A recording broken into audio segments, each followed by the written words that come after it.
Saludos cordiales estudiantes de la Maestría de Gestión Hospitalaria. Estamos ya en la videoconferencia 4. Vamos a estar avanzando en los conceptos vinculados a este módulo de ética y derecho sanitario. Estamos en pleno desarrollo de los temas vinculados al derecho sanitario y legislación en salud. Y ahora voy a tener el honor de compartirles el contenido constitucional de salud en El Salvador y de igual forma los instrumentos legales internacionales. Si ustedes se recuerdan, en la pirámide de Kelsen, en la cúspide, por la importancia, se encuentra la pirámide, se encuentra la Constitución de la República. Entonces ahora, en esta videoconferencia, estaremos compartiendo esos conceptos, porque sabemos que en todo el recorrido de nuestra formación académica, muy poco logramos abordar en este tema. Les voy a pedir, por favor, que desde ahora ustedes busquen la Constitución de la República de El Salvador de 1983 y la tengan preparada en el momento de la participación. Ahora con formato digital es más fácil, ¿verdad? Eso permite que ustedes puedan estarla consultando. Perdón, estos son los objetivos de esta videoconferencia 4. Estamos tratando de solventar los problemas técnicos vinculados al acceso.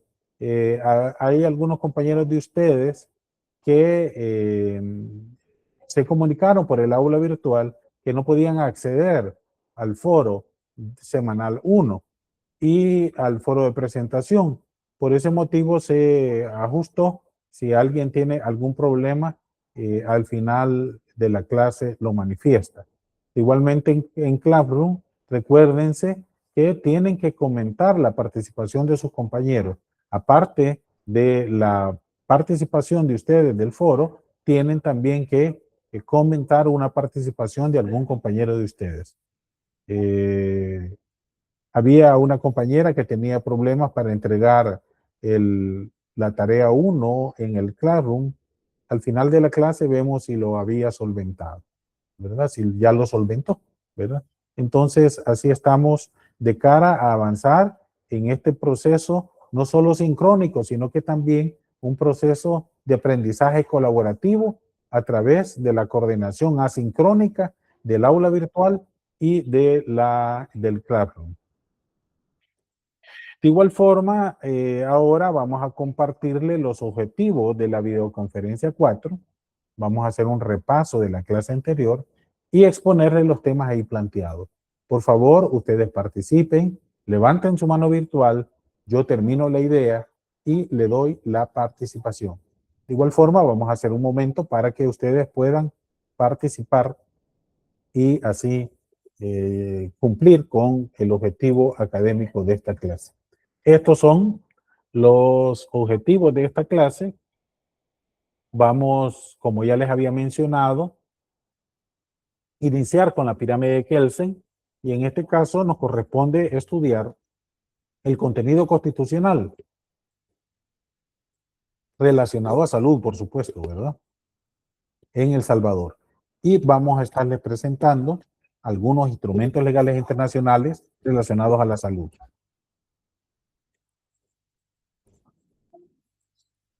En la clase anterior estuvimos abordando la importancia de la relación del derecho sanitario con la legislación en salud. Y vimos que tanto el derecho sanitario o derecho de la salud se debe de diferenciar conceptualmente con el derecho a la salud. Ahora, en la Constitución, vamos a hablar del derecho a la salud, pero la doctrina del derecho sanitario puede ser llamada también derecho de la salud. Por favor, no confundirse. Y la legislación en salud puede también llamarse legislación sanitaria. Son conceptos homónimos.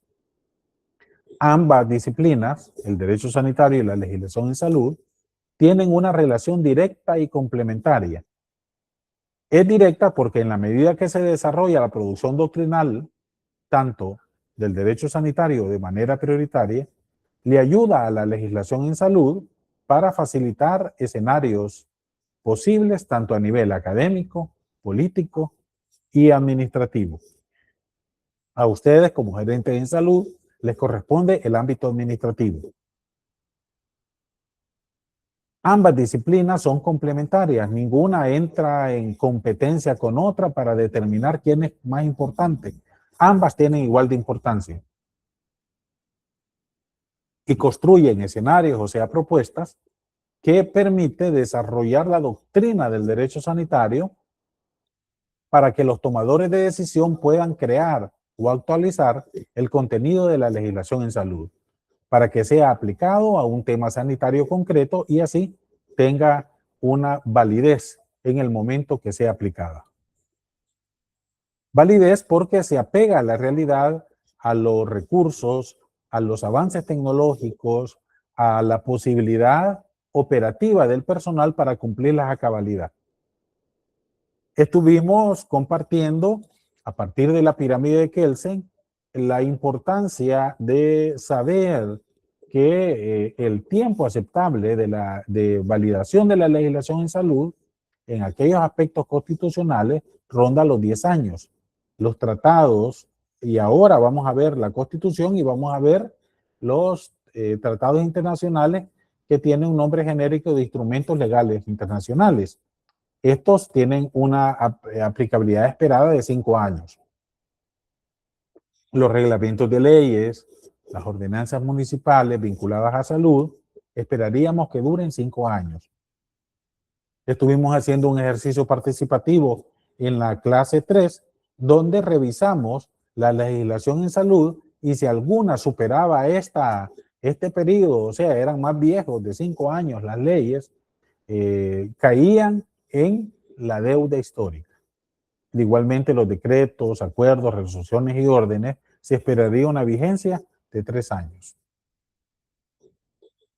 De cara a los instrumentos normativos del ente rector, o sea, del Ministerio de Salud, esperaríamos que tengan una vigencia las normas sanitarias, las políticas públicas y excepto el listado oficial de medicamentos que dura 1 año por ley, que las normas y los lineamientos tengan un periodo aproximado de 5 años, de tal forma de que haya un nivel de actualización permanente y no sea un problema estar aplicando documentos demasiado viejos que ya no respondan a la realidad. Y así cada uno de los instrumentos técnicos jurídicos se esperaría un tiempo de vigencia, ¿verdad? Con diferencia de los decretos, acuerdos y resoluciones de 3 años. Es importante que si ustedes trabajan en ambientes administrativos o están más relacionados con algún tipo de instrumentos técnicos jurídicos, puedan ubicar en primer momento si está vigente y en segundo momento cuánto tiempo tiene de haber sido promulgado para determinar si está en el tiempo de vigencia aceptable de la legislación en salud o si ya cae dentro de la deuda histórica e implica la importancia de actualizarlo o derogarlo. En las sociedades donde no existen propuestas doctrinales, educativas o de incidencia política conocedoras del derecho sanitario, tendrá un escaso desarrollo o, en su defecto, un marco regulatorio desfasado o desactualizado que no responda a la realidad y las exigencias que se presenten tan cambiantes en el ámbito de salud. Entonces vamos a tener verdadero deudas históricas en legislación en salud. Miren la importancia entonces de estudiar desde la perspectiva doctrinal todo el aspecto que requiere un cumplimiento pleno del derecho humano de salud desde la perspectiva legal, la relación del Estado con la ciudadanía y la relación de la ciudadanía incidiendo al Estado para poder garantizar que la legislación en salud esté actualizada. Hay actores claves de cara a poder garantizar el desarrollo del derecho sanitario. Ahí vemos a las universidades, a los centros de estudios científicos. Ustedes pudieron identificar 2 centros de estudios científicos en El Salvador. Esperaríamos tener cientos, ¿verdad?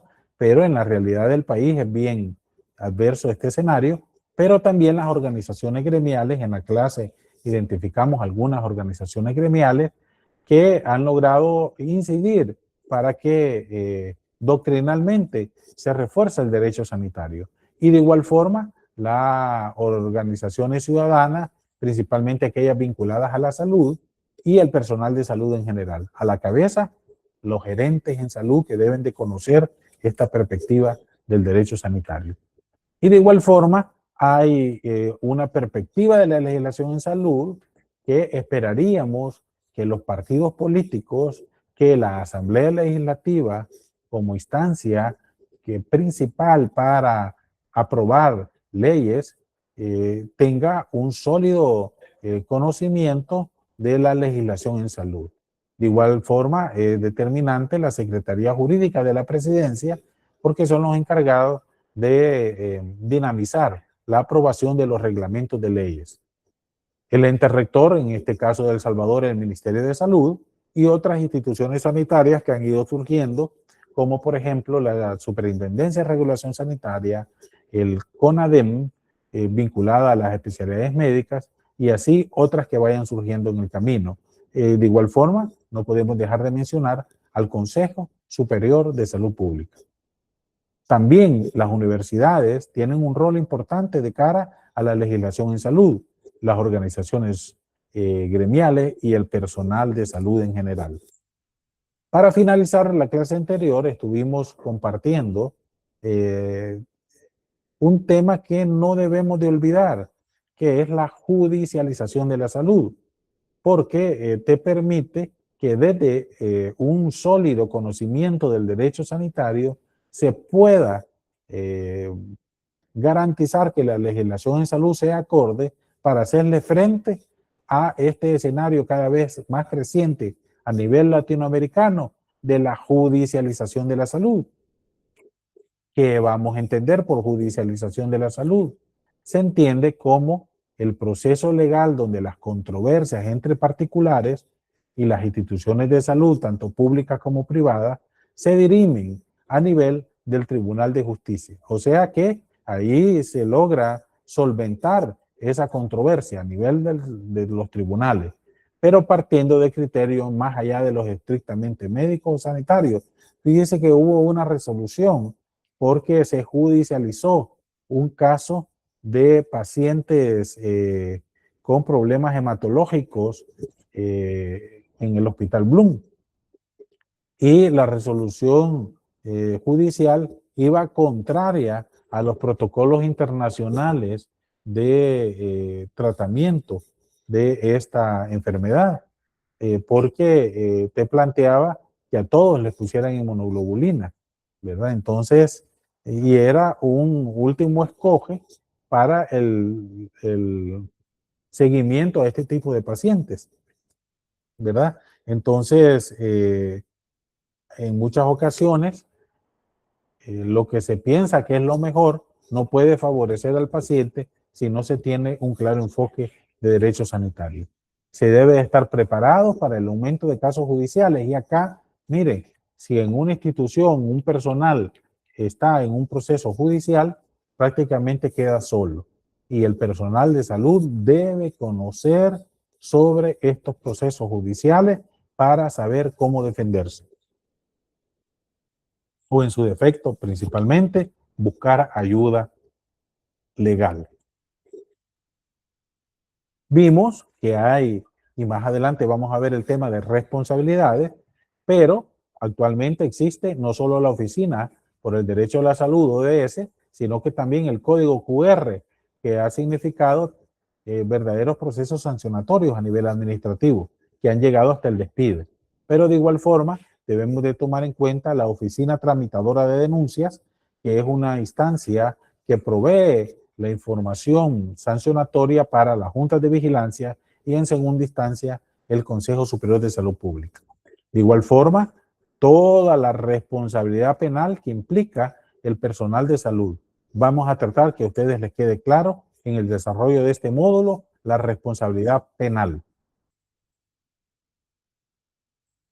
Y ahora, después de esta breve repaso, no sé si ustedes tienen alguna pregunta, algún comentario, alguna duda de la clase anterior, porque hemos venido desarrollando estos temas de manera muy firmes, ¿verdad? Y es importante hacer darles la oportunidad que si usted tienen alguna pregunta, alguna duda, ya esta clase, al igual que la presentación, y ya está tanto en el aula virtual como en el Classroom. ¿Algún comentario, alguna duda?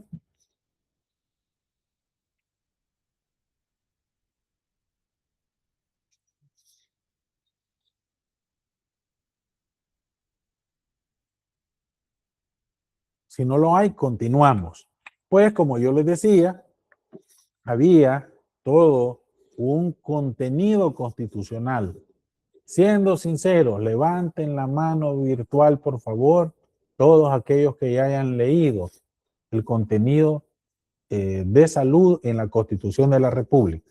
Levanten la mano, por favor. Virtual. Muy bien, uno.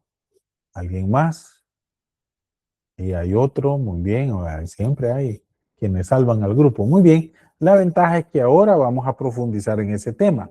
Recuérdense, la Constitución de la República es el documento de mayor relevancia. Refleja el máximo consenso de la sociedad y por ende debe de ser respetado para garantizar una sociedad democrática. Nuestra Constitución de la República tiene historia. En el país, desde el tiempo de nuestra independencia, han existido 16 constituciones. De estas, 13 han sido como Estado independiente, incluyendo esta última, como 3 como Estado federado. Si a mí me preguntaran si quisiera que Centroamérica fuera un solo país, yo me anotara, ¿verdad? Somos pequeñas parcelas en Centroamérica y que con realidades similares que necesitamos unirnos para fortalecernos. Sin embargo, ya después de nuestra independencia, que fue en 1821, ya vamos a ver ahí los periodos, pero debemos de tener claro que a la fecha son 16 constituciones y estas han respondido al proceso histórico de nuestro país, con características convulsas, siempre falto de recursos e inequitativo. Implica que siempre se ha mantenido un nivel de conflicto social producto de que no hay una satisfacción de todas las necesidades para, al menos las necesidades básicas para toda la población, y eso se ha traducido cíclicamente en conflicto. Los periodos históricos a identificar en nuestro país van de 1821, que fue nuestra independencia, ¿verdad? Del Reino de España, hasta 1830, que hubo todo un proceso de guerras y que no se estaba definido si El Salvador iba a ser El Salvador, si Santana iba a ser otro país, si el Oriente se iba a quedar con otro país, y esa convulsión fueron los primeros 9 años, ¿verdad? Entonces, posteriormente, y hubo guerra, ¿verdad? En el país. Y El Salvador siempre con una visión de unidad centroamericana. Y la realidad de Centroamérica Unida fue entre 1831 a 1839, ¿verdad? Entonces estamos hablando que por 8 años estuvimos unidos como centroamericanos. Posteriormente, hay una fractura a través de guerras en el territorio centroamericano, y El Salvador, desde 1839 hasta casi 100 años, entra en un periodo definido como triunfo liberal. Y acá se caracteriza por el cambio del motor económico del país, pasó del añil al café. Y hay una transformación del régimen de propiedad, siendo afectados principalmente nuestras poblaciones originarias. con las tierras ejidales.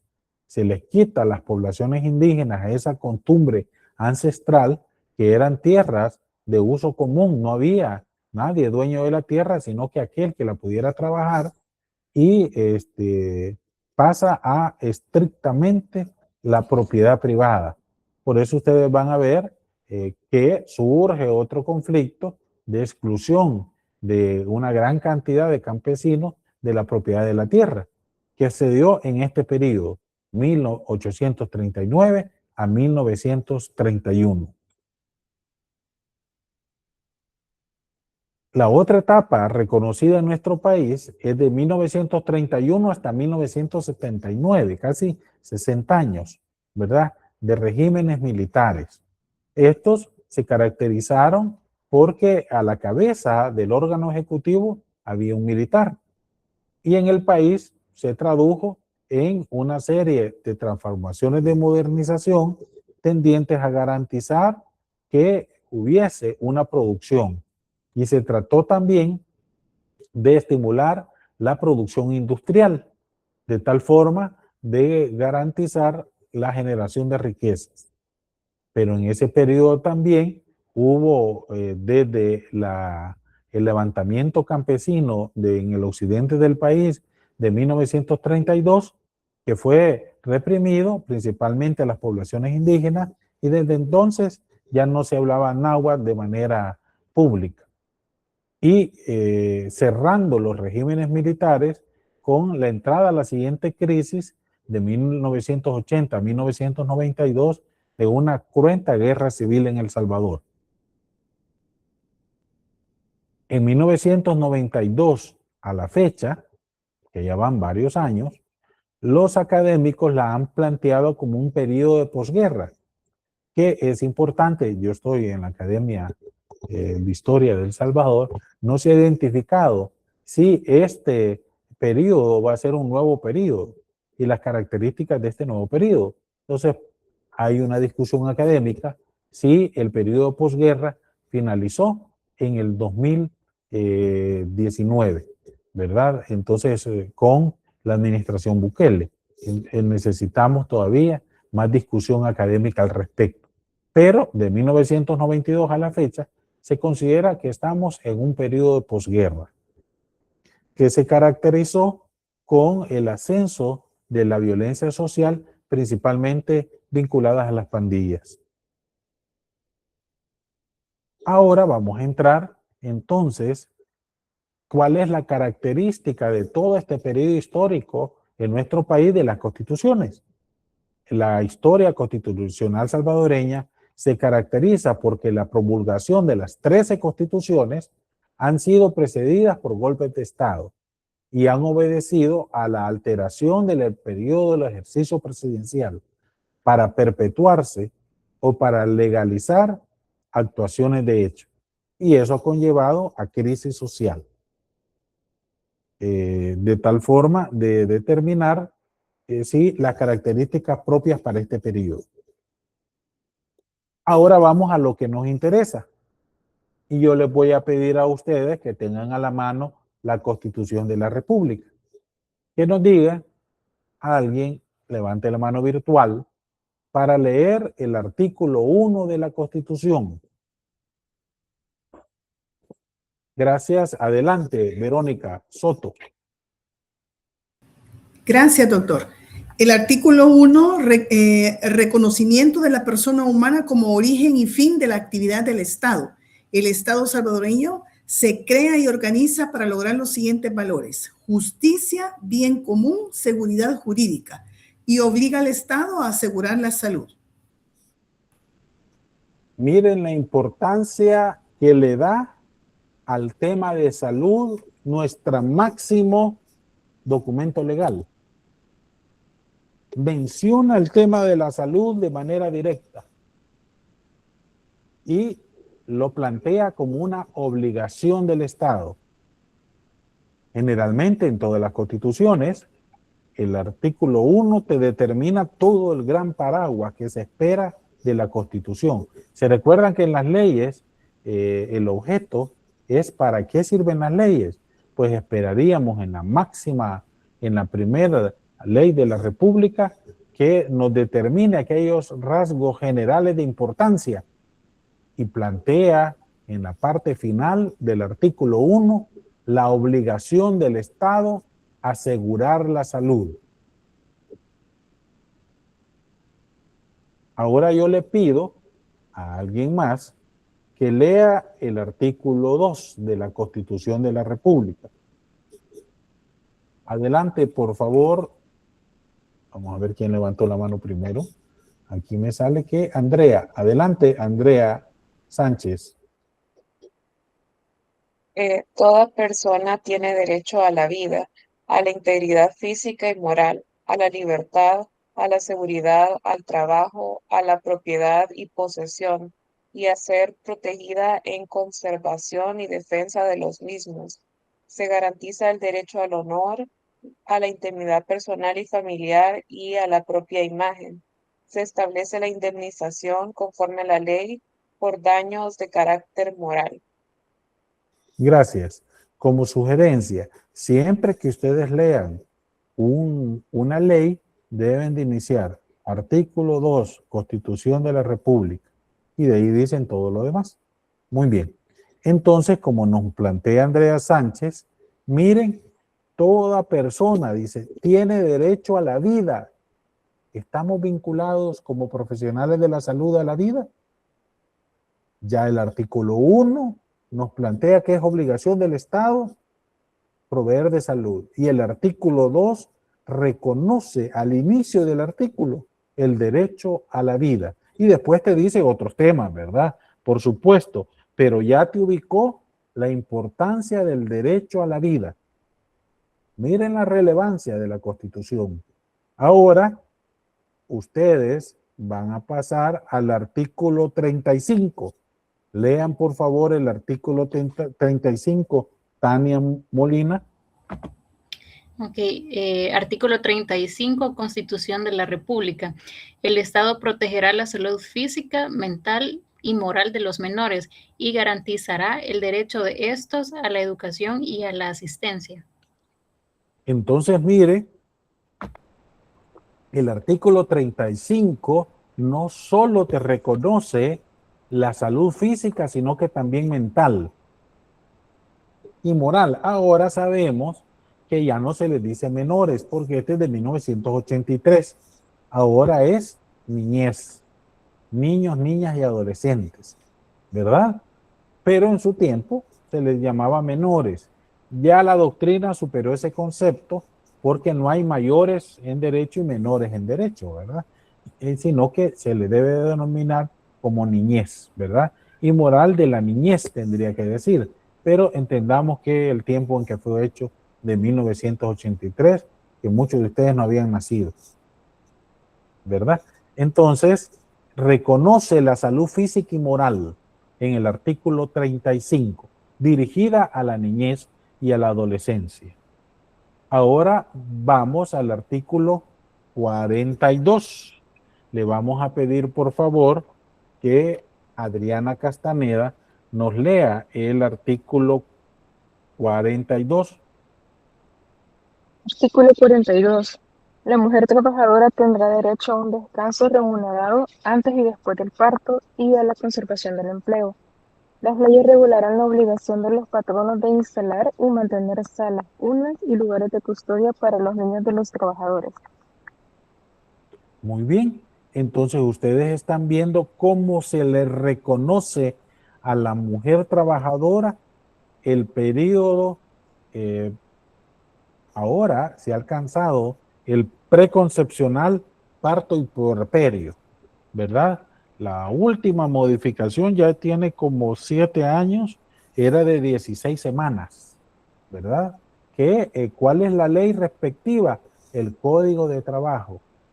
¿Quién determina este periodo de 16 semanas? ¿Verdad? Entonces, acá se está reconociendo el periodo, idealmente fuera el periodo preconcepcional, parto y puerperio, ¿verdad? Pero acá te define el periodo de parto, involucrando esos tres, vinculados a la mujer trabajadora. Artículo 42. Ahora vamos al cuerpo central de el contenido relacionado a la salud en la Constitución de la República de El Salvador de 1983, que es la vigente. Y vamos a mayor profundidad porque esto tiene que ver directamente con la salud. Y es la sección cuarta, que se denomina Salud Pública y Asistencia Social. En el artículo 65, vamos a ver quién lee este importante artículo. Adelante, baja ya la mano virtual, Adriana, para ver quién seguía. No la vayan a bajar porque si no se quede. Elizabeth Gabriel. Gabriel es apellido. Adelante, Elizabeth. Buenas tardes. El artículo 65 de la Constitución de la República dice que la salud de los habitantes de la República constituye un bien público. El Estado y las personas están obligadas a velar por su conservación y restablecimiento. El Estado determinará la política nacional de la salud y controlará y supervisará su aplicación. Miren la importancia de este artículo. En primer momento, te define a la salud como bien público. Ojo, pregunta de examen. ¿Cuál es el artículo que le da el fundamento constitucional de reconocimiento de la salud como el derecho? Es el artículo 65. Porque reconoce a la salud como un bien público. Ahora veamos qué es un bien público. Fíjense que este concepto se remonta al derecho sanitario, en el cual la res pública, cosa pública o administración o asuntos políticos en general, se refiere a que dichos bienes pertenecen a todos los habitantes de un territorio, sin prejuicio de su uso y disfrute. Por tanto, la salud pertenece a todos y tiene que ser reconocida por el Estado. Por eso el artículo 65 es el fundamento constitucional a la salud como derecho. Aquí hay un cuadrito. Yo, por favor, póngale atención a este cuadrito. Fíjense que voy a tratar de explicárselo desde una perspectiva no tan jurídica, pero que se entienda. Miren, hay unos tipos de bienes que pueden ser excluibles y no excluibles, pero al mismo tiempo pueden ser rivales o no rivales. Vamos a partir por los bienes públicos, que son lo que la salud lo ubica en nuestra Constitución de la República. Los bienes públicos son no excluibles y no rivales. Y un ejemplo de bien público es un puente. Todos los que necesitamos pasar por el puente lo utilizamos y nos facilita para llegar más rápido hacia el lugar donde vamos. No es porque nosotros pasamos y le ponemos un cerco y ya no puede pasar el siguiente, sino que todos pueden pasar por el puente. Y de igual forma, no implica un costo directo para quien lo usa. Y de igual forma está las 24 horas del día, el uso del puente. Esto implica pues que al utilizarlo, al yo utilizarlo, queda libre para que otras personas lo utilicen para el mismo fin el que fue creado. De igual forma, otro ejemplo es el alumbrado público. Mientras yo utilizo el alumbrado, te permite garantizar que yo voy a un lugar y no me caiga porque hay alumbrado público. Yo lo utilizo y me sirve. Paso por ese lugar y viene otra persona y también le sirve y lo utiliza. Y le permite ir más rápido en su caminar. Otro ejemplo es la policía.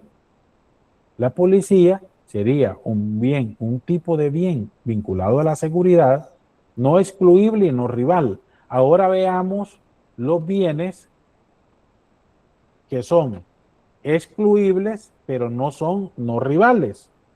Estos son los bienes artificialmente escasos o de pago. Por ejemplo, lo más claro ahora, la televisión por cable. Usted, para poder tener los streaming, las diferentes plataformas, necesita pagar.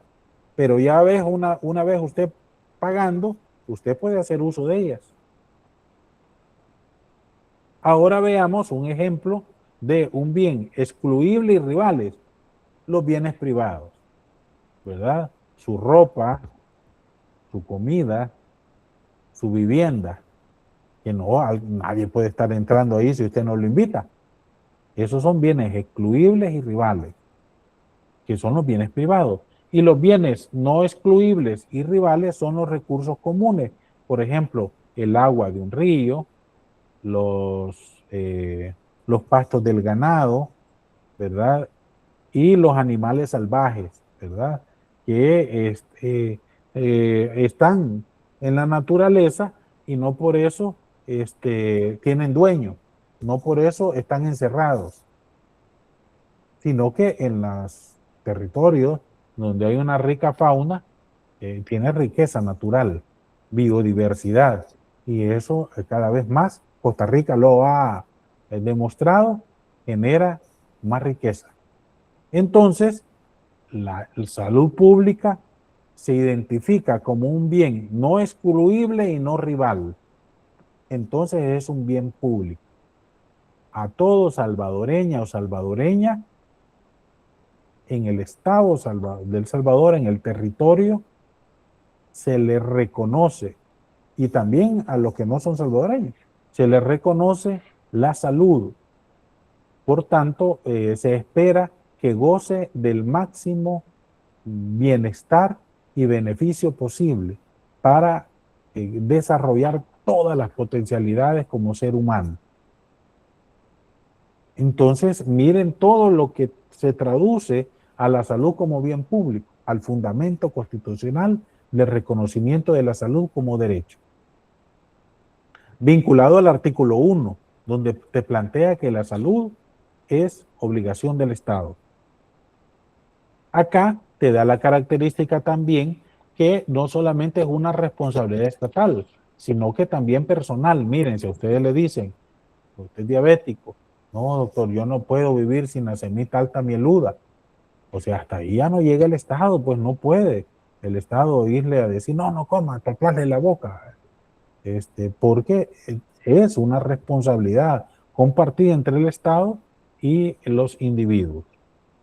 Preguntas sobre la salud como bien público. ¿Se entendió o es necesario volverlo a repetir? Si se entendió, reacciones. Gracias, Tania. Gracias, Adriana. Bueno, se entendió. Muy bien. Ahora vamos al siguiente.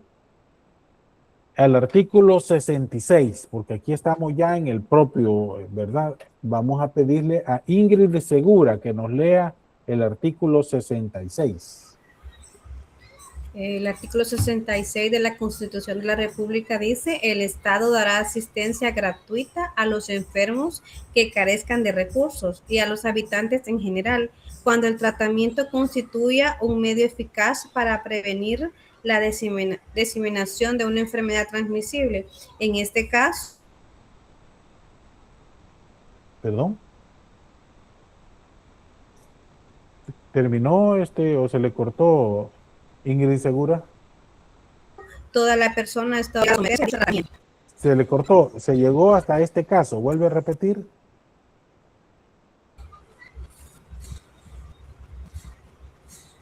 En este caso, toda la persona está obligada a someterse a dicho tratamiento. Gracias. Entonces, ustedes pueden ver que para 1983 todavía no había un posicionamiento de las enfermedades crónicas no transmisibles, como por ejemplo el cáncer, que tiene una perspectiva a mediano plazo que va a impactar principalmente en la morbimortalidad en El Salvador. Y aquí te lo ubica más que todo a las enfermedades transmisibles. Sin embargo, reconoce la importancia de la asistencia gratuita. No del todo es gratis, porque en la medida que pagamos impuestos, en esa medida financiamos el aparato estatal para garantizar la salud.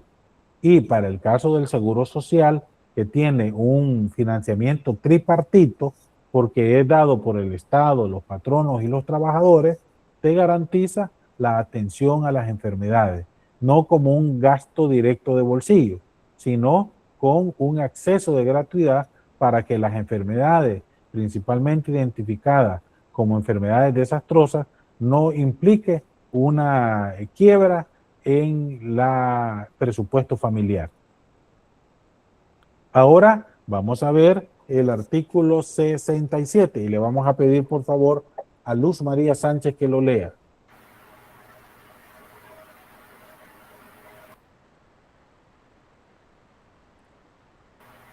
Hola. Hola. Ya. A mí me toca, es que se le cortó el... Sí, a ti te toca, Luz perdón. María Sánchez, y vas a leer el artículo 67. Artículo 67 de la Constitución de la República dice que los servicios de salud pública serán esencialmente técnicos. Se establecen las carreras sanitarias, hospitalarias, paramédicas y de administración hospitalaria. Miren la importancia que son las únicas carreras reconocidas por la Constitución, porque te determina el artículo 67 que los servicios de salud serán esencialmente técnicos. O sea que tenemos el reconocimiento constitucional. Y al final, ¿qué nos menciona Luz María? Hola. Al final, ¿qué menciona el artículo? Dice que se establecen las carreras sanitarias, hospitalarias, paramédicas y de administración hospitalaria. Entonces, ustedes están reconocidos por la Constitución de la República, el gerente en salud, la maestría de gestión hospitalaria, sí están reconocidos. ¿Sabían eso ustedes al iniciar la maestría? Entonces es el artículo 67 de la Constitución de la República quienes reconocen la trascendencia y la importancia de formarse en gerencia hospitalaria, que es en general gerencia en salud. Es bastante, tiene un gran reto, pues, ¿verdad? Y eso implica mucho estudio, eso implica diferenciarse y alcanzar niveles de calidad en la gestión que usted logre realizar independientemente del nivel de complejidad. Si usted desarrolla diligentemente un nivel de complejidad bajo, va también a desarrollar adecuada y competentemente un mayor nivel de responsabilidad. Donde le toque, usted tiene que brillar. Y espero darles herramientas para garantizar el enfoque de derecho sanitario y legislación en salud. El enfoque del principio de legalidad y, por supuesto, el enfoque ético que vamos a ver más adelante. Muy bien. Ahora vamos al artículo 68 de la Constitución. Le vamos a pedir a Carla Argueta que por favor lo lea. Buenas noches. Artículo 68 de la Constitución de la República. Un Consejo Superior de Salud Pública velará por la salud del pueblo. Estará formado por igual número de representantes de los gremios médico, odontológico, químico-farmacéutico, médico veterinario, laboratorio clínico, psicología, enfermería y otros a nivel de licenciatura que el Consejo Superior de Salud Pública haya calificado para tener su superior. Tendrá un presidente Casi ya no se escuchó, Carla. Después del avión ya no escuchamos. Sí, eso me iba. Qué pena. Lo vuelvo a leer. No, solamente hasta la mitad. Quiero ver.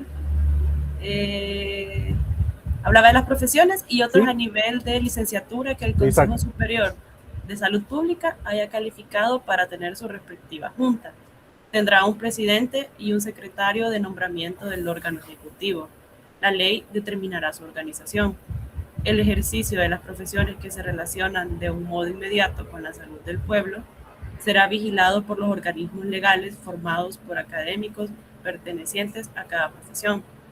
Estos organismos tendrán facultad para suspender en el ejercicio profesional a los miembros del gremio bajo su control cuando ejerza su profesión con manifiesta inmoralidad o incapacidad. La suspensión de profesionales podrá resolverse por los organismos competentes de conformidad al debido proceso, y el Consejo Superior de Salud Pública conocerá y resolverá de los recursos que se interpongan en contra de las resoluciones pronunciadas por los organismos a que alude el inciso anterior. Muchas gracias. Entonces, ustedes miran que la única institución que la Constitución de la República menciona con nombre completo y apellido es el Consejo Superior de Salud Pública. Por tanto, dicha instancia no puede desaparecer. Se tiene que readecuar, ¿verdad? Para cumplir con las exigencias de cada administración. Pero el Consejo Superior de Salud Pública es como que si fuera nuestra Corte Suprema de Justicia, porque es el encargado de regular. Entonces yo le pregunto, ¿verdad? No me van a poner nerviosos, que son preguntas fáciles. ¿Cuántas juntas hay, Carla Argueta, para finalizar tu intervención? En El Salvador, ¿cuántas juntas de vigilancia hay? Carla Argueta, ya se puso nerviosa, ¿no, verdad? No, fíjese que no estoy segura. No les sabría decir. ¿Cuántas crees que hay? Uy, como... ¿Cómo? Son como 10. 10. Gracias, Carla Argueta. ¿Quién da más, quién da menos? La que sigue, Rocío Zabaleta. ¿Cuántas juntas de vigilancia de la profesión médica hay, Rocío Zabaleta?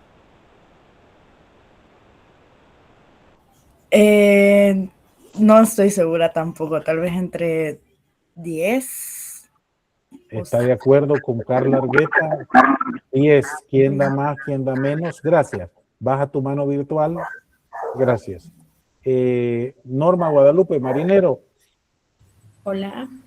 Yo creo que quizás contando aquí lo que el mismo artículo dice, porque dice médico, odontólogo, farmacéutico, veterinario, van 7. Vaya, ahí están, son 7. La Constitución te lo plantea, ¿verdad? Entonces, ahí varios de ustedes por el chat están 7, 7, 7. Es importante saber que son 7 juntas.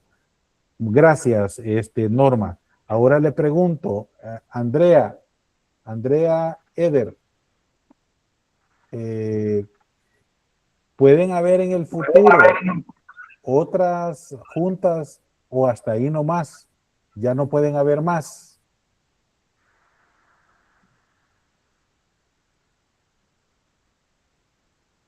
Andrea Edermira. Sí, doctor. Hola, doctor. Sí, pueden haber más. ¿Por qué? Por otras especialidades. Ajá. ¿Por qué? ¿Cómo así? Explícame. Convénceme. Bueno, aquí únicamente toma, por ejemplo, medicina, odontología. Entonces, pueden haber otras en base a la implementación de otras especialidades. Gracias, Andrea. Vamos a ver, adelante, Priscila. ¿Qué opinas?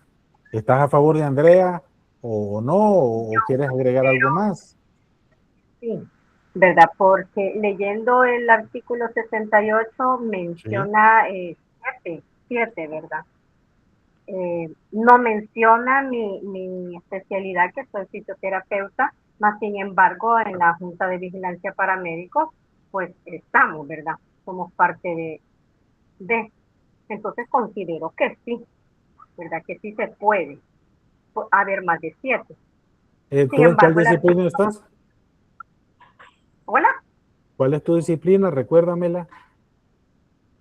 Fisioterapista. Fisioterapista, muy bien.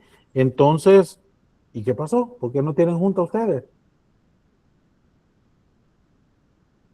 Junta de Vigilancia para Médicos. Bueno, a nosotros así nos sale en en el carnet. ¿Y por qué no tienen junta de vigilancia los fisioterapistas?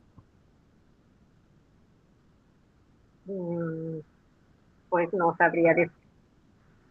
Es una situación difícil, pero yo quiero animar en ustedes que miren la Constitución y que realmente lo vinculen a su realidad.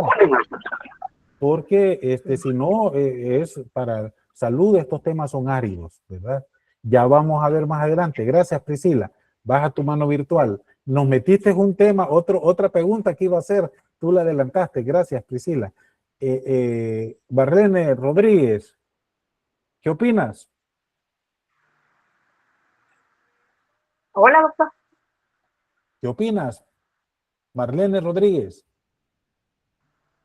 Soy Priscila Marlene Rodríguez. Ah, tú ya estabas. Vaya, ya te estaba. Pues le toca a, vaya, y vamos a ver, vamos a ver a Johnny, Alexis, para que un hombre ahí rompa, ¿verdad? Solo mujeres habían participado. Adelante, Johnny, Alexis, ¿qué opinas? ¿Pueden haber otras juntas de vigilancia o ya toparon o qué sucede ahí? ¿Verdad? Adelante, Johnny. Ya Andrea nos dijo que sí se pueden haber otros. ¿Tú estás de acuerdo? Hola, doctor. Buenas noches. Buenas noches. Yo creo que sí, doctor. La parte de que sí pueden, ¿cómo se llama? Crear más juntas de vigilancia. Sí, ese es un dato que sí, ¿verdad? No es una realidad muy alejada. ¿Por qué les digo todo esto? Primero, porque las juntas de vigilancia del Consejo Superior de Salud Pública están establecidas por la ley. Es lo primero que estamos viendo. Lo segundo es que para crear una nueva junta se necesitaría una reforma legal. O sea, no es de manera automática, sino generalmente aprobada por la Asamblea. Lo otro es que cuándo puede surgir o cómo debe de surgir la creación de una nueva junta. Primero, cuando surge una nueva profesión, así como lo estábamos hablando, que necesita una regulación propia. Lo otro sería, ¿verdad?, que una profesión crece tanto que requiere separarse de otra. Así como usted le preguntaba que usted por qué no tienen su propia junta de vigilancia. Y la otra es que cuando hay cambios en el sistema de salud que exigen un mayor control y especialización, como por ejemplo, si en el futuro aparecen áreas fuertes como lo que está de moda ahorita, la bioinformática, clínica o terapias avanzadas con regulación independiente, estos podrían justificar una nueva junta de vigilancia. Gracias. Entonces, tanto Andrea, Priscila y Johnny tienen razón, ¿verdad? Y voy a hacer primero la primera parte. La parte final del artículo nos dice que en la medida que hayan avances técnicos, en esa medida se van a considerar otras juntas. Pero para que esas nuevas juntas surjan, no va a haber reforma constitucional, sino que la reforma a la ley del Consejo Superior de Salud Pública, para agregarla, ¿verdad? Yo, por ejemplo, a mi criterio, las nutricionistas, que ya tienen más de 1000 profesionales, ya deberían de tener su propia junta, pero implica lo que nos mencionó Johnny, Alexis Díaz, ¿verdad? Entonces, miren ustedes la importancia del Consejo Superior de Salud Pública y de las juntas. Y vamos a dejar esto, por favor, los que tengan levantado la mano no la bajen, porque vamos a continuar en este conocimiento de la Constitución de la República, ¿verdad?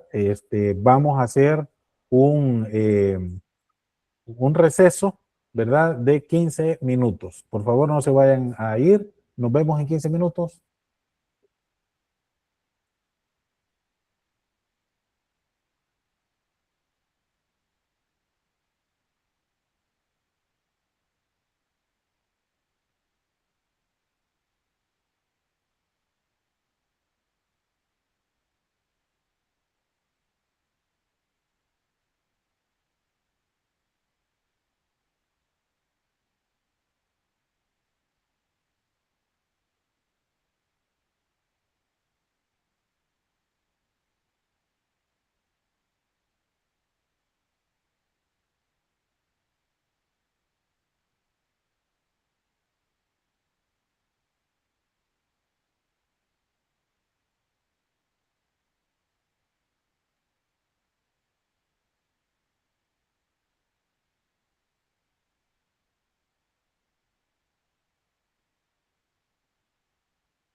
5, 4, 3, 2, 1.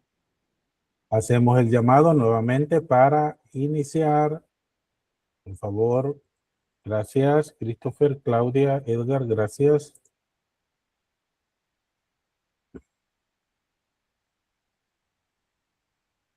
Muy bien.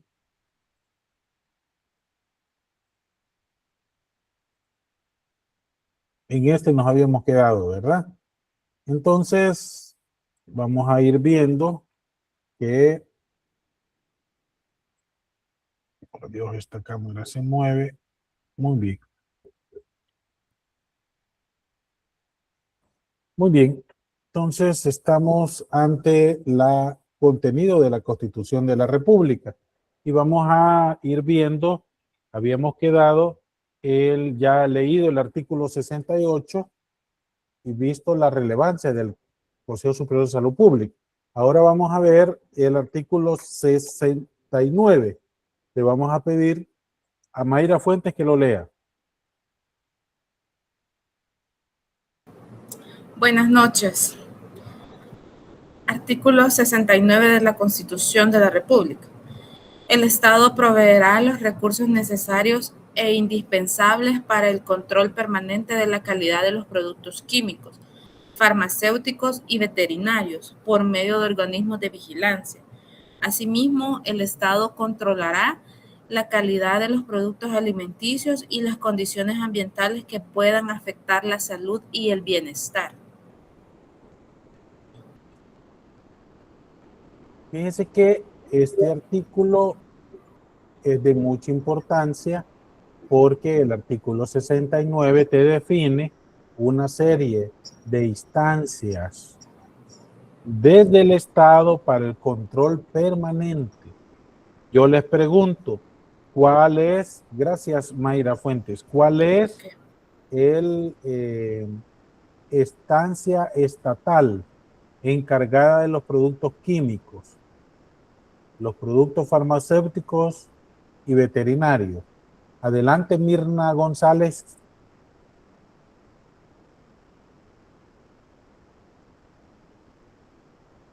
Mirna, adelante.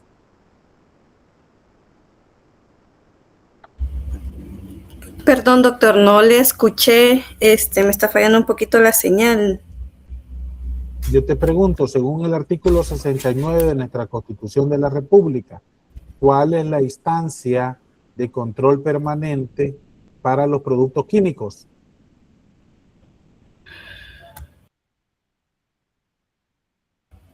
No, realmente no sé, doctor. Entonces, vuelve a levantar tu mano virtual.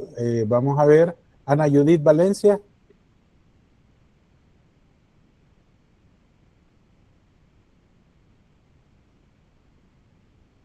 Activa, por favor, tu micrófono. Ana Judith Valencia. Hola, doctor. Buenas. Ahí sí le mentiría, doctor. Sí, son agencias reguladoras, pero no en específico no sabría decirle. Y de los productos farmacéuticos, ¿qué instancia del Estado es el encargado de regularla? Y la hemos estado mencionando, pero sí se me ha olvidado el nombre completo. Comprendo. Entonces deja tu mano levantada. Mirna la volvió a levantar. ¿Quién es? Mirna.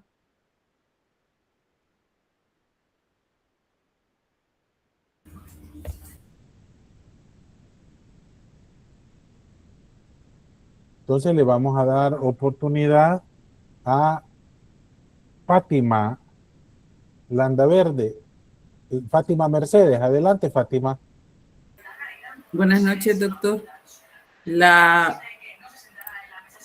Quien regula los químicos en el país. Así es. Creo que es la Superintendencia de Regulación Sanitaria que pasó a ser que pasó en sustitución de la Dirección Nacional de Medicamentos, entiendo, ¿verdad? Y también el Consejo Nacional de Calidad. No, el Consejo Nacional de Calidad es una instancia de apoyo. Ajá. ¿Verdad? Es la Superintendencia de Regulación Sanitaria. Ajá. Muy bien. Entonces, ¿quién es la encargada de la calidad de los productos alimenticios? Ana Elizabeth. Buenas noches, doctor. Siempre la Superintendencia de Regulación Sanitaria. Muy bien. ¿Y quién es el encargado de las condiciones ambientales? Mirna González.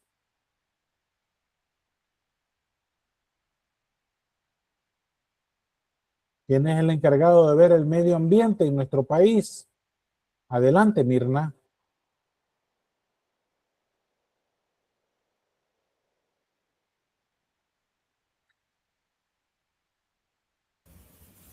Es el ministerio. No le escuchamos, solo dijo ministerio. ¿Cuál ministerio? Ministerio del Medio Ambiente. Excelente, ese es. Entonces, ustedes miran cómo la Constitución de la República plantea aspectos claves relacionados a la salud, productos químicos, productos farmacéuticos y productos veterinarios, pero de igual forma la calidad de los productos alimenticios y las condiciones ambientales. El artículo 70, vamos a ver, adelante Ana Judith Valenzuela, ¿verdad? Valencia, perdón, Ana Judith Valencia. Lea por favor el artículo 70 de la Constitución. Ahorita, doctor, que me salí de ahí. Artículo 70. Artículo 70 de la Constitución Política. El Estado tomará a su cargo a los indigentes que por su edad o incapacidad física o mental sean inhábiles para el trabajo. Inhábiles para el trabajo, perdón. Exacto. ¿Cuántas instituciones ustedes reconocen por parte del Estado para el cumplimiento de este artículo?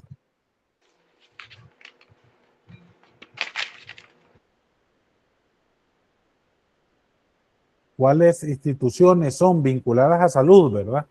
¿Cuáles son?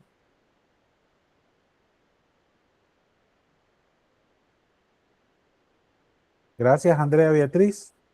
Adelante. No sé si podría ser el ISRI. El IRRI, excelente. ¿Y a cargo del IRRI quién está? ¿Cómo se llama el establecimiento?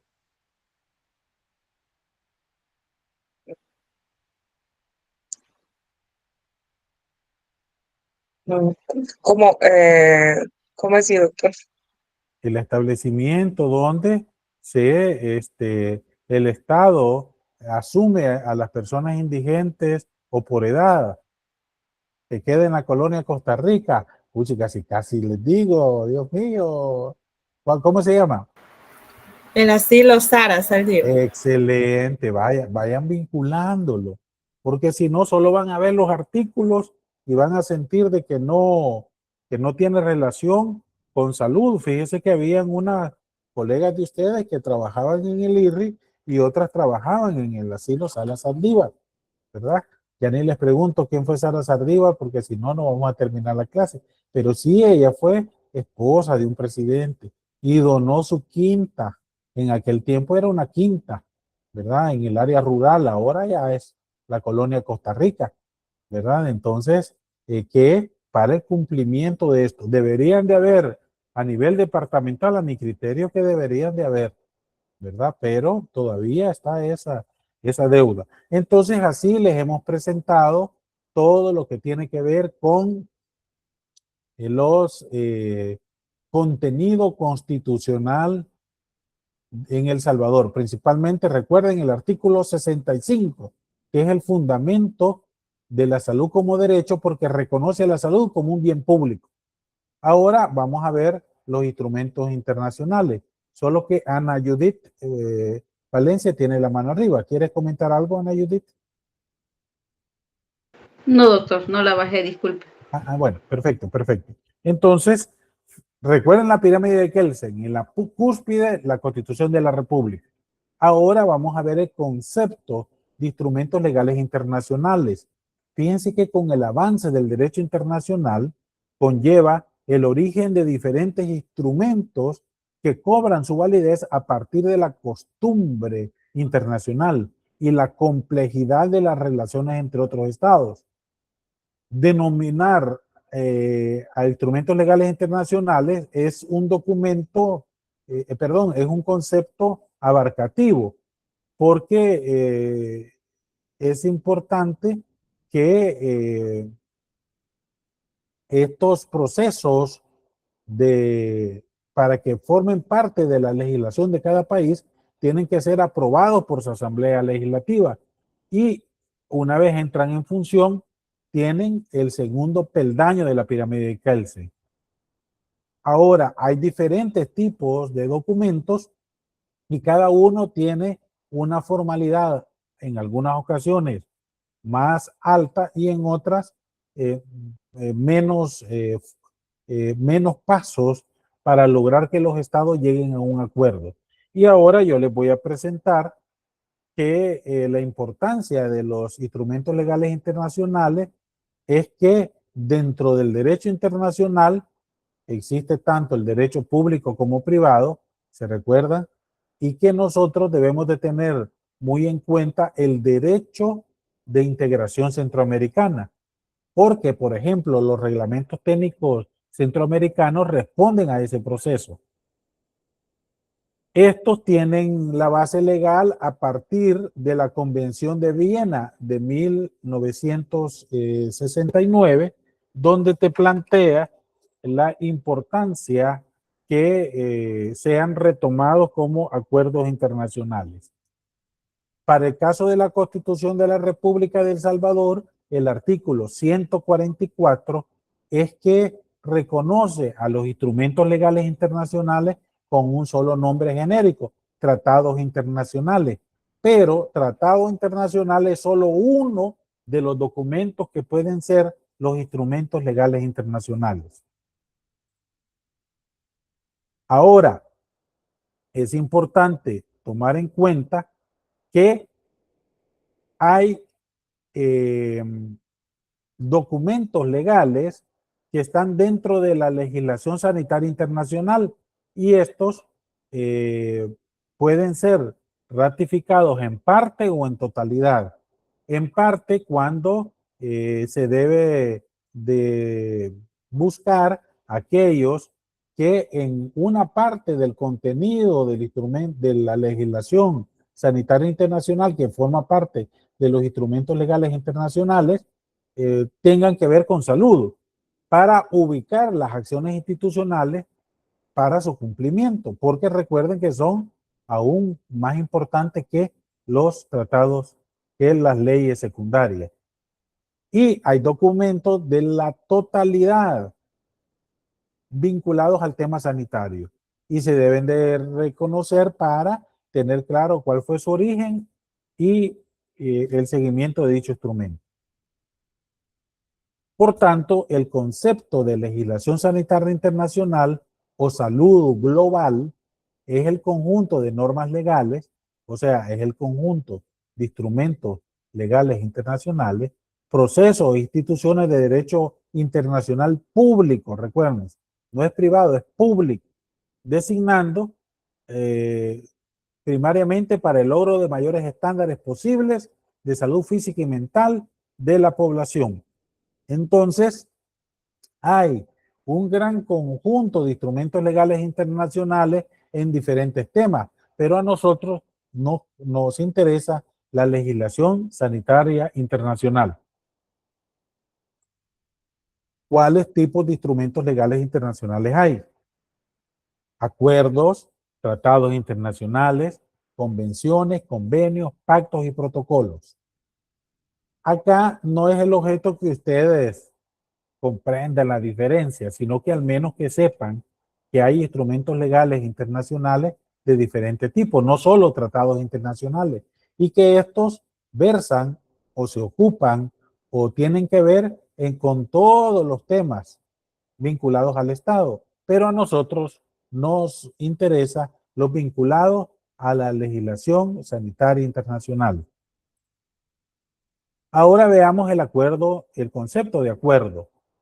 El acuerdo internacional es un compromiso adquirido por los estados que toman un compromiso para un cierto curso de acción pensando en beneficio común de los estados participantes.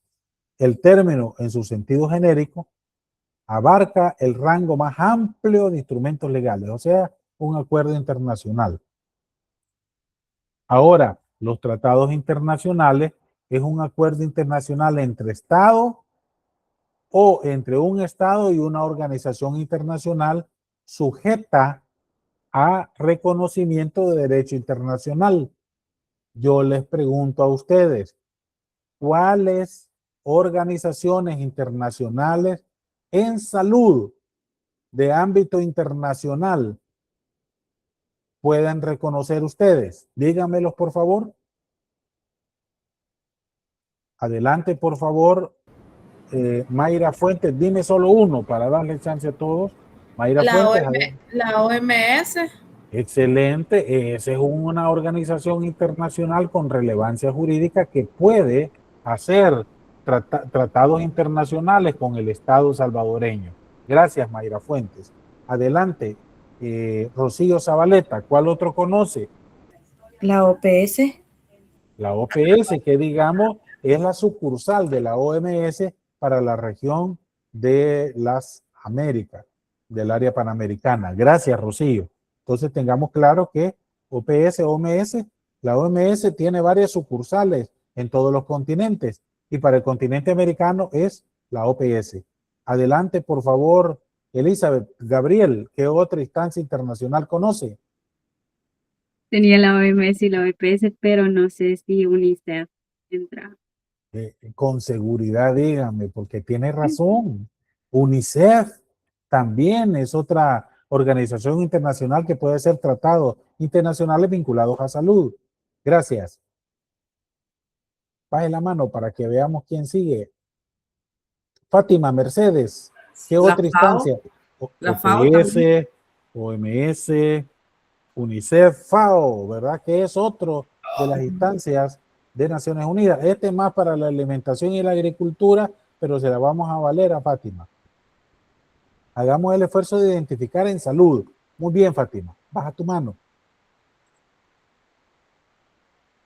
Adelante, Tania. Molina, ¿qué otra instancia internacional reconoce? No sé si la Cruz Roja Internacional. Dígamelo con seguridad, porque si usted de entrada me dice, no sé, tal vez, yo ya, ¿verdad? Y tiene razón, 6CR, ¿verdad? La Cruz Roja Internacional es otra instancia que puede ser tratados internacionales. Excelente, Tania. Adelante, Priscila. Sí, doctor. El Consejo de Organizaciones Internacionales de las Ciencias Médicas.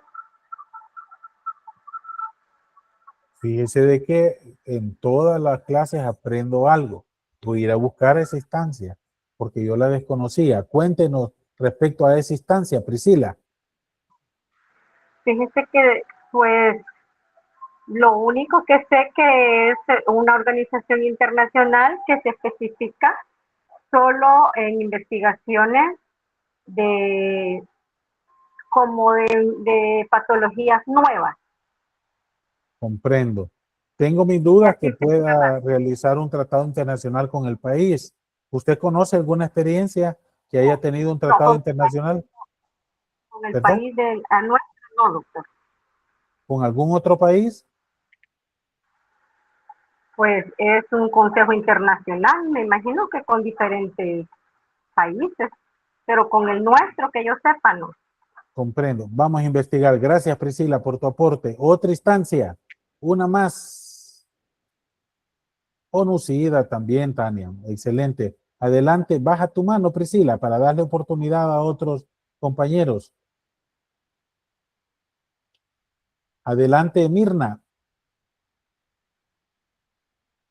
La que acaba de comentar, solo que yo es en siglas en inglés UNAIDS, que es la misma UNASIDA. ONU-SIDA. Así es otra instancia de las Naciones Unidas que puede realizar tratados internacionales. Para finalizar, dos intervenciones más, Christopher y Andrea. Adelante, Christopher. Buenas noches, yo he escuchado la de Médicos Sin Fronteras y tenía en mente la ONU, pero esa engloba la de UNICEF y la OMS y OPS. Fíjense que los Médicos Sin Frontera también tienen una facultad para realizar tratados. Tiene razón. Adelante, Andrea. El Centro Europeo para la Prevención y Control de Enfermedades. Sí, también puede realizar una organización internacional tratados con El Salvador. Muy bien. Ahora hay una convención internacional. La convención internacional es una declaración de voluntad de dos o más estados soberanos para la ejecución común de un plan o una obra de interés. Constituye una modalidad de tratado, pero menos solemne de este y aplica a cuestiones ajenas a la política. Es así que, por ejemplo, para el caso de salud, ahí está ese ejemplo de la Convención de los Derechos de las Personas con Discapacidad. En el artículo 25 te detalla aquellas responsabilidades del Estado vinculadas a la atención con las personas con discapacidad. Y es importante saberlo, que el país es suscriptor a este convenio.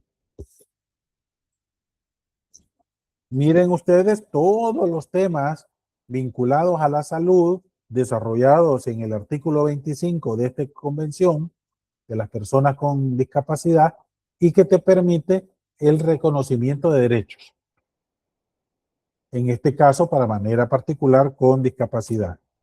También otra importante es la CEDAW, que es la Convención sobre la Eliminación de todas las formas de violencia contra las mujeres. También somos estados parte. En el artículo 12 se define cuáles son las medidas para eliminar la discriminación contra la mujer en la esfera de la atención médica. Y es importante tenerlo claro, ¿verdad? Cualquier incumplimiento a esto tiene responsabilidades, en este caso, de carácter internacional, que pueda significar la pérdida del apoyo internacional a ese tema en específico. Entonces, es importante tener claro, permítame, voy a dejar de que hay una serie de documentos que son de mucha trascendencia para el desarrollo de las diferentes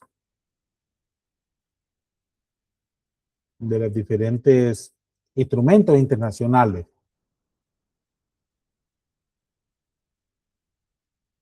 Ahora, aparte de la CEDAW,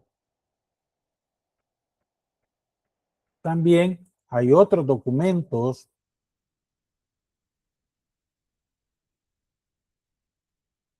que debemos de reconocer porque tienen una relación directa con el ámbito de salud.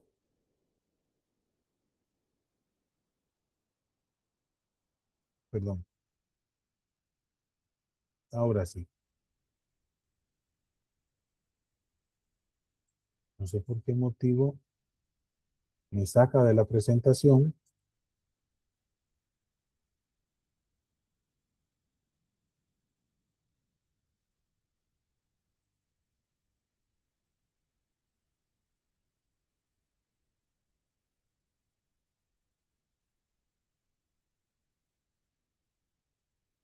Vamos a ver si ahora es posible superar este pequeño problema técnico. Ahora sí.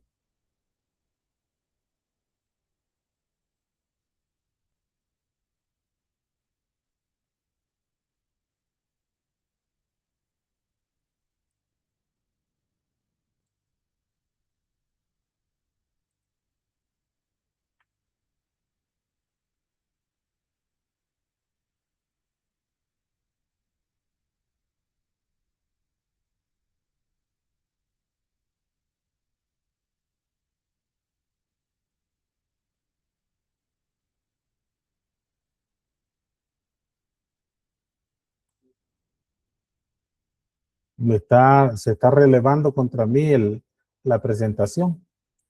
Vamos a ver.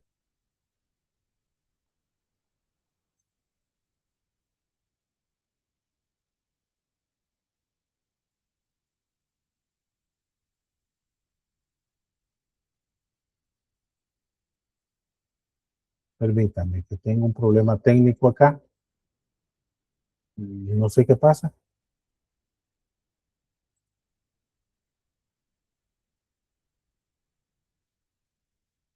Aquí yo lo miro bien.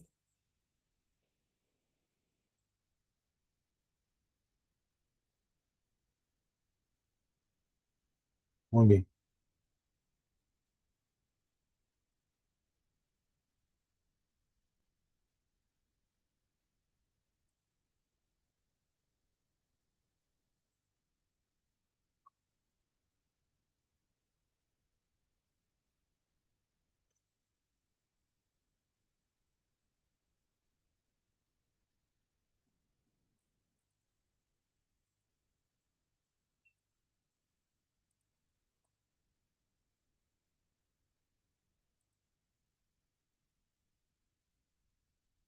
No sé qué pasa.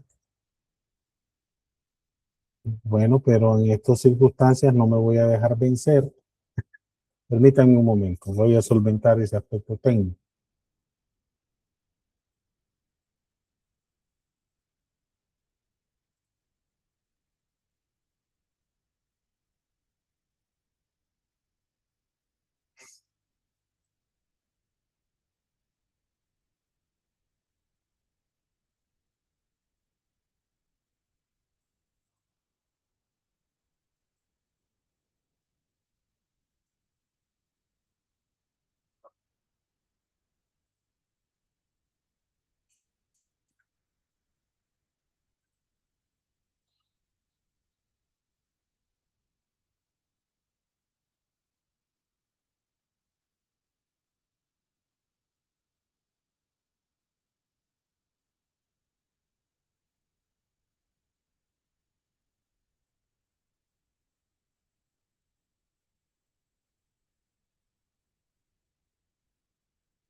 Ustedes me dicen si lo mira, ¿verdad? Habíamos estado con discapacidad, la CEDAW, y este era el que no se miraba. No sé por qué, pero bueno, ahí estamos. Entonces, la importancia de también ver que hay un convenio. Y fíjense que se ha empleado habitualmente para acuerdos bilaterales, principalmente para tratados multilaterales, que te permite que haya y se vayan adhiriendo una gran cantidad de países. Y les presento uno de los pocos documentos que son completos de salud, el Convenio Marco para el Control del Tabaco. Y estos convenios suelen estar abiertos a la participación de la comunidad internacional en su conjunto o de un gran número de estados parte. Ustedes deben de conocer que un instrumento legal internacional que forma parte de el derecho sanitario internacional es el Convenio Marco para el Control del Tabaco. El país suscribió este convenio en la administración Funes y fue lo que permitió la regulación del tabaco. Todavía hay mucho pendiente, como por ejemplo aumentar los impuestos al tabaco y ahora incluirlo hasta los productos de vapeo, pero avances hubo en este aspecto. También hay pactos internacionales, se derivan del Actil Pactum, que es un acuerdo de oblancia, tratado, compromiso, cuyos estados participan. Y estos pactos internacionales nosotros debemos de reconocer que el vinculado a derechos económicos, sociales y culturales en el artículo 12 te plantea todo aquel aspecto importante para que la persona disfrute del concepto más alto del nivel posible de salud física y mental. Los protocolos son acuerdos de voluntades entre dos o más estados que modifican una carta o un tratado internacional. Es como un adendum, ¿verdad? Los protocolos. Y generalmente le ponen los nombres de la ciudad en que se suscribieron. Y hay algunos protocolos, como fue el protocolo de Kioto, que era más famoso que el convenio que le dio origen.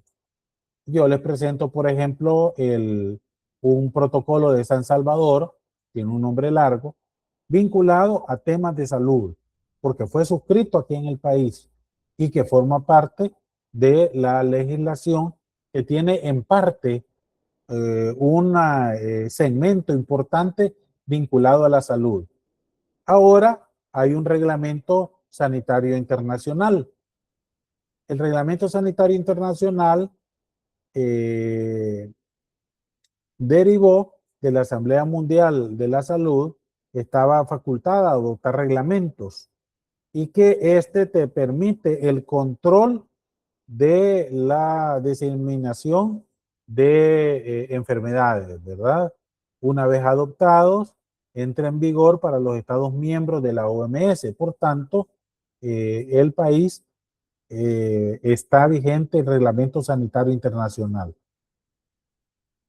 Fue adoptado desde 1969, ¿verdad? Y pasando a desde que venía una propuesta de 1951, y te ha permitido que haya modificaciones en el 73 y en el 81 tendientes, por ejemplo, en su momento, a dar respuesta a la fiebre amarilla, la peste y el cólera.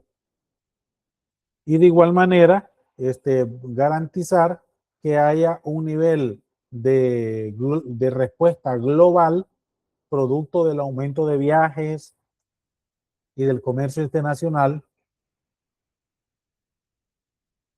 que predisponen al aparecimiento y a la reaparición de amenazas de enfermedades. Fíjense que con el aparecimiento del COVID-19, el gobierno chino hizo grandes esfuerzos para que se contuviera dentro de sus fronteras.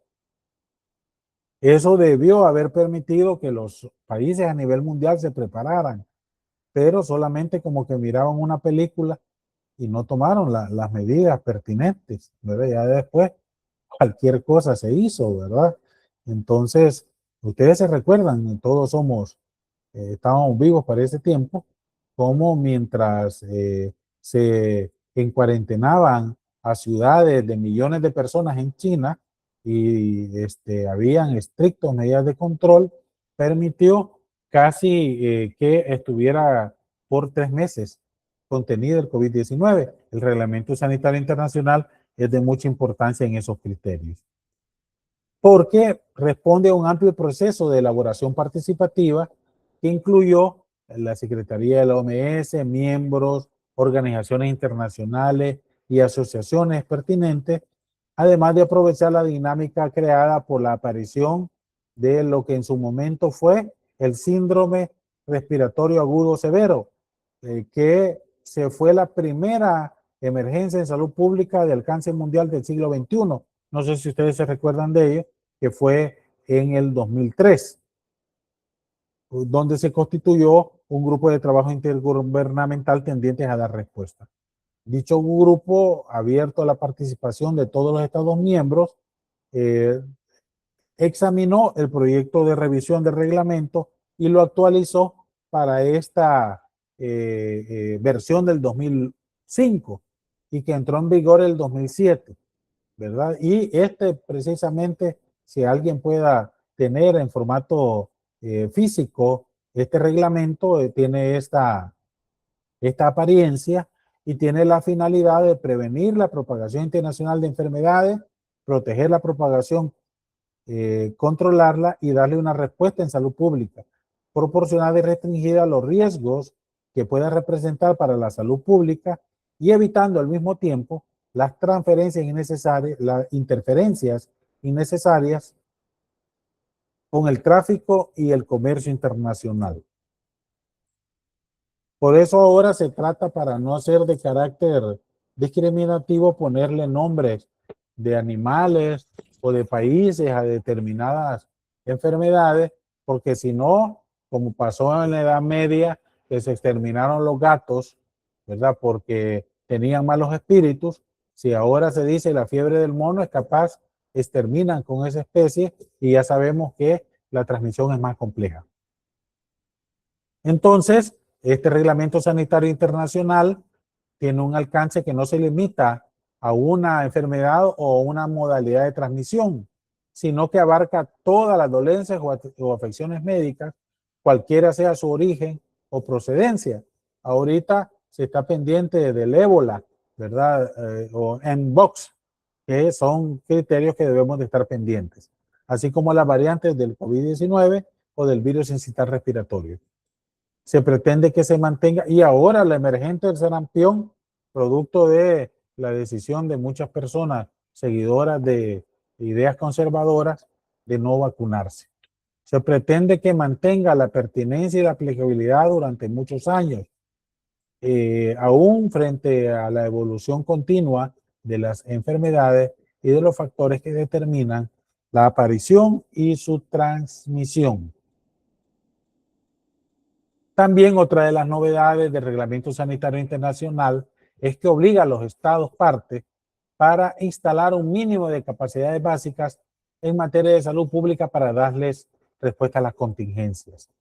También que todos los eventos que puedan constituirse como emergencia de salud pública de importancia internacional deben de ser definidos los criterios y deben de ser notificados para alertar a la población en general. Otra de las innovaciones es que faculta a las autoridades de OMS para tomar las consideraciones de noticias oficiales acerca de los eventos de salud y así evitar cualquier tipo de rumor o cualquier tipo de inteligencia artificial ahora, ¿verdad? Que pueda generar un caos a nivel de tráfico internacional o del comercio y no digamos a nivel de la sociedad en general. No sé si ustedes vieron la persona que compró casi $500,000 en papel higiénico y que después ahí tenía gran poco papel higiénico. Entonces, por eso la importancia de los comunicados oficiales, ¿verdad? Levanten la mano quienes escucharon esa noticia del hombre de papel higiénico que compró $500,000 y después pedía apoyo para que lo compraran porque pasó la de COVID-19 y se vio que no era con papel higiénico que se iba a curar, ¿verdad? ¿Nadie vio esa noticia? Así, ¿verdad? Sí, vaya, gracias. Yo pensé que todavía lo había visto. Muy bien. Entonces, de igual forma hay procedimientos para determinar la emergencia de salud pública de importancia internacional. ¿Se recuerdan aquel director de unidad de salud de WhatsApp que les conté que él activó esta alarma internacional? Y entonces después lo fueron a traer, ¿verdad? Venga a sentarse, porque debemos de tener claro que son criterios bien definidos a través del Reglamento Sanitario Internacional. De igual forma, la protección de los derechos humanos de los viajeros y otras personas, porque siempre se le echa la culpa a los viajeros de las nuevas enfermedades. Entonces hay que proteger esos derechos humanos. Y de igual suerte, el establecimiento de centros nacionales de enlace para el Reglamento Sanitario Internacional y puntos de contacto de la OMS para el Reglamento Sanitario Internacional, que en el país también funciona. Este es lo que contiene este documento. En términos generales, es un documento corto, pero de mucha relevancia a nivel internacional. Este forma parte de la legislación sanitaria internacional. ¿Cuáles instancias da origen? Bueno, el comité de emergencia, el comité de exámenes, de tal forma de que se pueda darle respuesta a las contingencias vinculadas a las emergencias sanitarias a nivel internacional. De igual forma, ustedes van a ver cómo esto potencia alianzas mundiales, el fortalecimiento de las capacidades nacionales, la prevención y respuesta de emergencia en salud pública internacional y aspectos jurídicos y de vigilancia que lo refuerza como una de las 7 acciones estratégicas por parte del Reglamento Sanitario Internacional. Y para finalizar, tenemos al Código Sanitario Panamericano. Es importante conocer que aparte del Reglamento Sanitario Internacional para la región, existe vigente el Código Sanitario Panamericano, que viene desde 1924, que fue suscrito en La Habana, Cuba, durante la 7ª Conferencia Sanitaria Panamericana.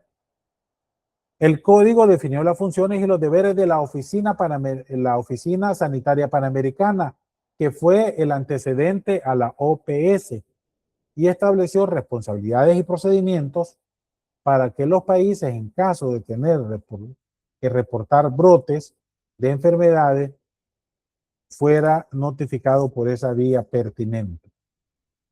El código también promovió la estandarización de las medidas de prevención y control y la recolección de datos de morbilidad y mortalidad, así como la importancia que fueron 18 países quienes lo firmaron, pero luego fue ratificado por todos los países de América, incluyendo El Salvador. Esta firma del Código Sanitario Panamericano de 1924 representó la culminación de varias décadas de debates sobre iniciativas panamericanistas para buscar, proteger y promover en la región la salud pública internacional.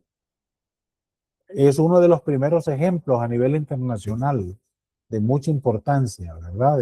Antes que las Naciones Unidas, antes que la OMS, antes que la OPS.